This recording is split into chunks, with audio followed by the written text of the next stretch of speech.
ದೇಶದ ಖ್ಯಾತ ವ್ಯಂಗ್ಯ ಚಿತ್ರಕಾರ ಸತೀಶ್ ಆಚಾರ್ಯ ಅವರಿಗೆ ಎಕ್ಸ್ನಿಂದ ನೋಟಿಸ್ ಬಂದಿದ್ದು, ಅವರ ವ್ಯಂಗ್ಯ ಚಿತ್ರಗಳಿಗೆ ಮುಂಬೈ ಪೊಲೀಸರಿಂದ ಆಕ್ಷೇಪಣೆ ಬಂದಿರುವುದಾಗಿ ತಿಳಿಸಲಾಗಿದೆ. ಅವರ ವ್ಯಂಗ್ಯ ಚಿತ್ರಗಳು ಮಾಹಿತಿ ತಂತ್ರಜ್ಞಾನ ಕಾಯ್ದೆಯನ್ನ ಉಲ್ಲಂಘಿಸುತ್ತೆ ಅಂತ ಮುಂಬೈ ಪೊಲೀಸರು ಹೇಳಿರುವುದಾಗಿ ಎಕ್ಸ್ ನೋಟಿಸ್ನಲ್ಲಿ ಮಾಹಿತಿ ನೀಡಲಾಗಿದೆ. ಮಹಾರಾಷ್ಟ್ರದಲ್ಲಿ ಹೊಸ ಸರ್ಕಾರ ರಚನೆ ಹೊತ್ತಿನಲ್ಲಿ ಏಕನಾಥ್ ಶಿಂದೆ ಬಿಜೆಪಿಯ ಎದುರು ಮಣಿದ ಬಗ್ಗೆ, ಪ್ರಧಾನಿ ಮೋದಿ ಮತ್ತು ಕೈಗಾರಿಕೋದ್ಯಮಿಗಳ ನಡುವಿನ ಸಂಬಂಧದ ಬಗ್ಗೆ ಹಾಗೂ ಶರದ್ ಪವಾರ್ ಮತ್ತು ಅಜಿತ್ ಪವಾರ್ ನಡುವಿನ ಸಂಘರ್ಷದ ಬಗ್ಗೆ ಸತೀಶ್ ಆಚಾರ್ಯ ರಚಿಸಿದ್ದ ಕೆಲವು ವ್ಯಂಗ್ಯ ಚಿತ್ರಗಳನ್ನು ಪೊಲೀಸರು ಗುರಿ ಮಾಡಿರುವುದಾಗಿ ತಿಳಿದು ಬಂದಿದೆ. ಕಾನೂನು ಜಾರಿ ಸಂಸ್ಥೆ ಅಥವಾ ಸರ್ಕಾರಿ ಸಂಸ್ಥೆಯಿಂದ ನಮ್ಮ ಬಳಕೆದಾರರ ಖಾತೆಯಿಂದ ವಿಷಯವನ್ನ ತೆಗೆದುಹಾಕೋಕೆ ಕಾನೂನು ವಿನಂತಿಯನ್ನ ಸ್ವೀಕರಿಸಿದ್ರೆ ಅವರಿಗೆ ತಿಳಿಸುವುದು ನಮ್ಮ ನೀತಿಯಾಗಿದೆ ಅಂತ ಎಕ್ಸ್ ನೋಟಿಸ್ ಸ್ಪಷ್ಟಪಡಿಸಿದೆ. ಈ ರೀತಿಯ ಸೂಚನೆಯನ್ನ ಸ್ವೀಕರಿಸುವುದು ಆತಂಕಕಾರಿ ಅನುಭವ ಆಗಬಹುದು ಅಂತ ನಾವು ಬಲ್ಲೆವು. ವಿನಂತಿಯ ಮೌಲ್ಯಮಾಪನಕ್ಕೆ ಮತ್ತು ನೀವು ಬಯಸಿದ್ದಲ್ಲಿ ನಿಮ್ಮ ಹಿತಾಸಕ್ತಿಗಳನ್ನ ರಕ್ಷಿಸೋಕೆ ಸೂಕ್ತ ಕ್ರಮ ಕೈಗೊಳ್ಳೋಕೆ ನಿಮಗೆ ಅವಕಾಶ ಸಿಗಬೇಕು ಅಂತ ನಾವು ಬಯಸ್ತೀವಿ. ಇದರಲ್ಲಿ ಕಾನೂನು ಸಲಹೆ ಪಡೆಯುವುದು ಮತ್ತು ನ್ಯಾಯಾಲಯದಲ್ಲಿ ವಿನಂತಿಯನ್ನ ಪ್ರಶ್ನಿಸುವುದು, ಸಂಬಂಧಿತ ನಾಗರಿಕ ಸಮಾಜ ಸಂಸ್ಥೆಗಳನ್ನ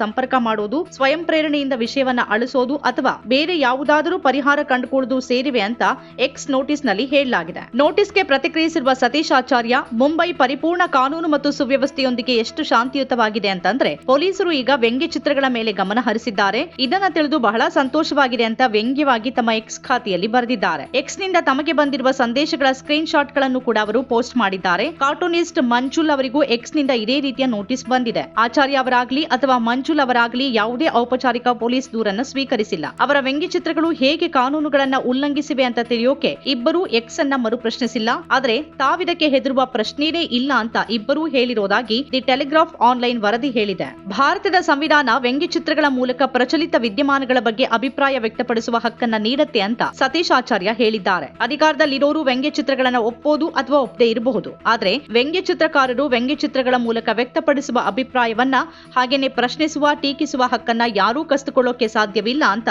ಆಚಾರ್ಯ ಹೇಳಿದ್ದಾಗಿ ವರದಿ ತಿಳಿಸಿದೆ. ಮಂಜುಲ್ ಕೂಡ ತಾವು ಭಯ ಪಡೋದಿಲ್ಲ ಅಂತ ಹೇಳಿದ್ದಾರೆ. ಆದ್ರೂ ಇಂತಹ ಬೆಳವಣಿಗೆ ಪಾರದರ್ಶಕತೆ ಮತ್ತು ಪ್ರಕ್ರಿಯೆಯ ಬಗ್ಗೆ ಕಳವಳವನ್ನ ಹುಟ್ಟುಹಾಕತ್ತೆ ಅಂತ ಮಂಜುಲ್ ಹೇಳಿದ್ದಾಗಿ ವರದಿ ತಿಳಿಸಿದೆ. ಈ ಮೊದಲು ಕೂಡ ಒಂದೆರಡು ವರ್ಷಗಳ ಹಿಂದೆ ತಮಗೆ ಇಂಥದ್ದೇ ನೋಟಿಸ್ ಬಂದಿತ್ತು. ಅದು ಅಸ್ಪಷ್ಟ ಮತ್ತು ಅಪಾರದರ್ಶಕ ಸೂಚನೆಯಾಗಿತ್ತು. ಈ ಬಾರಿ ಕನಿಷ್ಠ ಪಕ್ಷ ಮುಂಬೈ ಪೊಲೀಸರನ್ನಾದರೂ ಹೆಸರಿಸಲಾಗಿದೆ ಅಂತ ಹೇಳಿರುವ ಅವರು, ಆದ್ರೆ ಕಾರ್ಟೂನ್ ಯಾವುದೇ ಕಾನೂನನ್ನ ಹೇಗೆ ಉಲ್ಲಂಘಿಸುತ್ತೆ ಅನ್ನೋದು ನನಗೆ ಅರ್ಥವಾಗ್ತಿಲ್ಲ ಅಂತ ಮಂಜುಲ್ ಹೇಳಿದ್ದಾರೆ. ಅನೇಕ ರಚನೆಕಾರರು ಮತ್ತು ಪತ್ರಕರ್ತರು ಪರಿಣಾಮಗಳಿಗೆ ಹೆದರಿ ಸೂಕ್ಷ್ಮ ವಿಷಯಗಳಿಂದ ದೂರ ಸರಿತಾರೆ ಅಂತ ಮಂಜುಲ್ ಆತಂಕ ವ್ಯಕ್ತಪಡಿಸಿದ್ದಾರೆ. ಪತ್ರಕರ್ತರು ಮತ್ತು ಕಾರ್ಟೂನಿಸ್ಟ್ಗಳು ಆಕ್ಷೇಪಣೆಗಳನ್ನು ಎದುರಿಸುವುದು ತುಂಬಾ ಸಾಮಾನ್ಯವಾಗಿದೆ ಅಂತ ಗೊತ್ತಿದೆ ಅಂತ ಆಚಾರ್ಯ ಹೇಳಿದ್ದಾರೆ.